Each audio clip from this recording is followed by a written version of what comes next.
So here are my bunchies that are currently still waiting to be put into different buckets.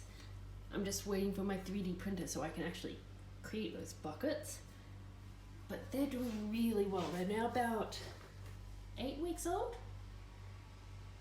And here we have the marbles. You can see he's putting out good branching. He's putting out a lot of fruit. I removed, sorry, not fruit, flowers. These have yet to turn into fruit anywhere along here, but he's developed a nice big bush. His trunk is thickening up with a lot of back budding, and we've gotten rid of a lot of the edema issue, but we are still getting some of the compacted leaves. Here's another shot of edema on the plants. The pink habanero is also doing really well. He's due for some more pruning. And our mini bell orange at the back here looks like a miniature version of a normal capsicum. We have our Trappedina Warner. He started, I pruned him back I think last video, and you can see he started putting out new branching and splitting, so he's doing quite well here with all his little splits coming out. Our Pimmin Shao plant, here's an example of how where you cut the node and you can see he started to put out the new buds from that location. And our Trappedina Warner, I believe, is at the front. No, Numex Twilight. He is super back budded, very dense. There's his trunk trying to show off like how many branches are just coming off of this guy. Bolivian Rainbow, still quite small. Still very slow growing, but alive for certain. Our Starfish at the back is tall with big leaves. He is destroying the plants in front of him. You can see where I cut him in the middle here, and he's put out the two branching on either side. So these are going to develop into branches, or they already did. And if you can see where I cut those branches, they started to develop into branches and I cut them, and that there are new buds coming out, so they will develop into further branches, 2 branches. So every time it develops a node, I cut it. And at the front here, Agitobito, he has developed a really nice sort of thick trunk down there. So he's getting a really nice thick trunk. Eventually I'll come in and cut off these lower branches and encourage this top growth. So I have no more of a clip and prune at the moment instead of trunk chopping and letting them grow and trunk chopping them back. We'll see how that goes. My basils, my Piccolino basil, I've learnt some things. This guy, I came in with my pruners and I just went around like this trying to shape the bush. Bad idea. He really did not like pruning his leaves like that. There's still life in them. I'm hoping for a good recovery, but yeah, as you can see, he really did not fare well with that style of pruning. So whatever you do with Piccolino basil, don't come in and just chop like that, because it doesn't do well for him. And as you can see, there's a lot of leaves that are starting to fall off, and he's not good. So if he recovers, I'm going to come in and style him in a different manner by actually coming in. Let's see if I can find a node where it's more example of how to do it. I would come in and actually prune, if I can prune that bit where this finger is. Instead of cutting his leaves, I would prune that little bit there. This guy, who I pruned back, he has bolted a little bit. He wasn't that happy. He went in a bit of shock and has bolted. So all of these little bits here are going to be starting to form flowers. But as you can see, they are healthy, and I can come back in and prune between those two leaves, prune those top nodes. And so he started to develop really well, and I'm going to keep shaping him and encouraging him to shape in particular ways. I am still waiting to also repot that one as well. Maybe I'll merge the two together. But you can see this guy's already started to develop a wooden stem, whereas these guys, their stems are much thinner, and I think it's because these guys are competing for the same amount of nutrients in the same size pot.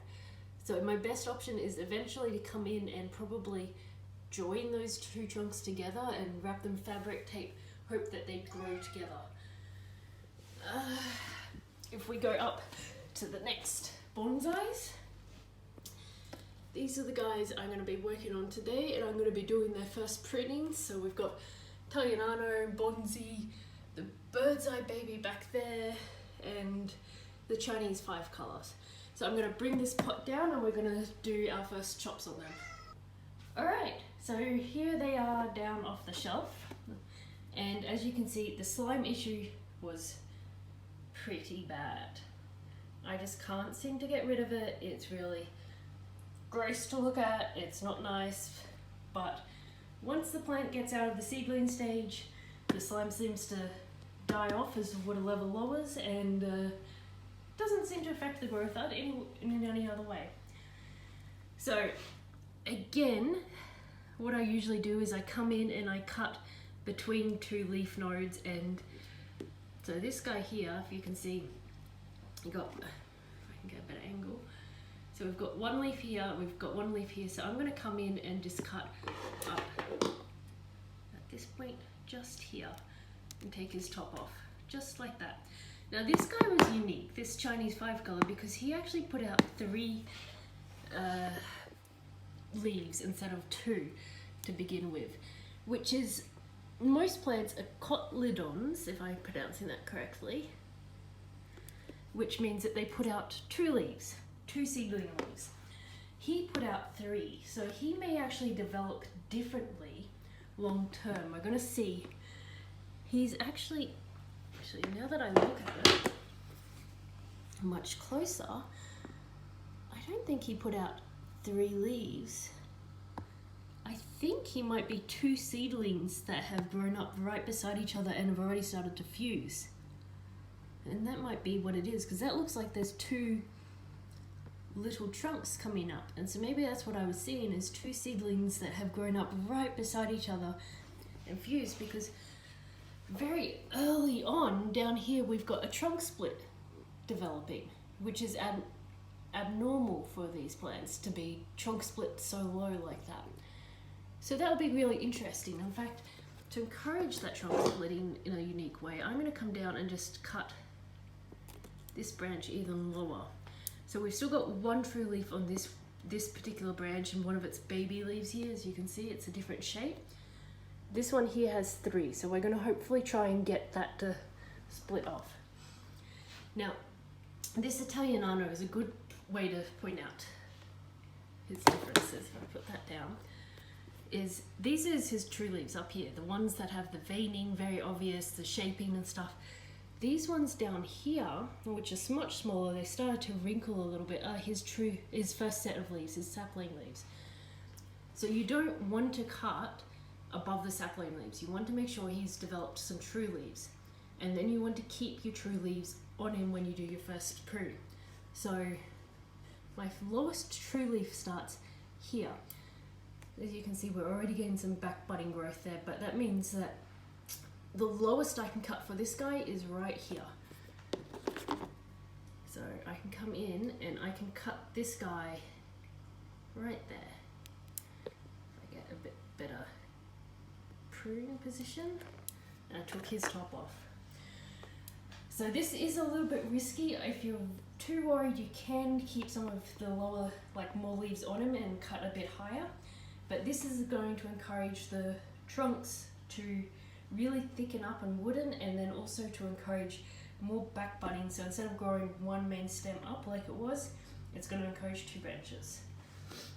Same over here, Bird's Eye Baby. That's his first leaf. His first leaf, we have what looks like edema developing on this guy. So we're going to need to increase our airflow up in that area. and we've got some back budding there. I'm going to come up a little higher and just take the top off like that on this guy. And so we've got at least 4 leaves on here that we've kept. It will encourage this one to grow. Benefit of cutting higher is if I want to lower it in the future, I can always come back and prune down here, but it's got safer level of growth now. This is probably important to cut higher on this one because this leaf is not very healthy, so we don't know how well this leaf is going to support the plant, and we want to make sure that's still there. Now the bonsai, he's got, what's going on here? We've got a couple leaves tangled on him. That's pulling him down a little bit. Let me see if I can try and untangle this leaf. What is going on here?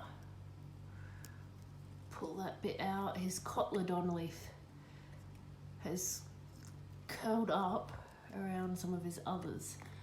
Okay, I can't seem to get that one off easily without putting the camera down, but I can see that I can come in here and cut this top node just there. And then if I pull this off, I might need to do this 2 hands because of this leaf. Let's just prune that leaf. Aha. There we go. And that's how you prune your first pruning on your bunchies.